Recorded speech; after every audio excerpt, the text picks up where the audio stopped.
Semaine de consolidation pour les indices européens qui ont broyé du noir suite à la publication d'indicateurs qui témoignent d'un net coup de frein de l'économie européenne. Idem aux États-Unis où les derniers indicateurs économiques ont déçu, alimentant ainsi les craintes d'un ralentissement économique à l'échelle mondiale. Sur le front géopolitique, les atermoiements liés au Brexit et la réunion de la Banque centrale américaine qui va rester patiente avant de remonter ses taux ont contribué à renforcer l'aversion au risque. Résultat, les rendements des obligations souveraines reviennent sur leur plus bas de 2 ans. Les marchés actions, quant à eux, ont subi des prises de bénéfices. À Paris, pas une seule valeur sur le CAC ne parvient à se hisser en territoire positif. Au final, le CAC 40 donc, chute ce soir de 2,03%. C'est sa plus forte baisse depuis le début de l'année. Un CAC qui revient d'ailleurs largement sous le seuil des 5300 points et qui accuse une perte de 2,5% sur la semaine.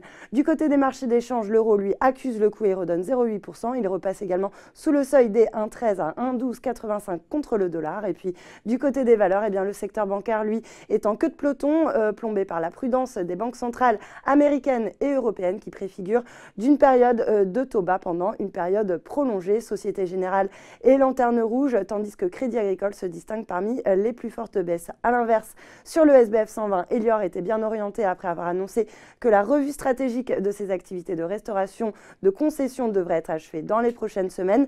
Pour rappel, Elior, donc, qui est le 3e groupe de restauration collective en Europe, a engagé des discussions exclusives avec la société européenne de capital investissement PAI Partners concernant une éventuelle vente de l'activité Areas. Et puis, également mal orienté, eh bien, on a Eramet qui retombe sur les seuils des 50 €, plombé par les craintes de ralentissement économique. Le groupe minier et métallurgique a maintenant perdu 17% depuis le début de l'année. Idem pour Saint-Gobain et Valeo qui accusent le coup après avoir pris connaissance du coup de frein dans le secteur manufacturier en zone euro. Et puis parmi les rares valeurs qui ont tiré leur épingle du jeu, on peut citer Korian qui profite d'une note de Crédit Suisse qui a relevé son objectif de cours de 38 à 45 €, ce qui augure d'un potentiel de hausse de plus de 25%.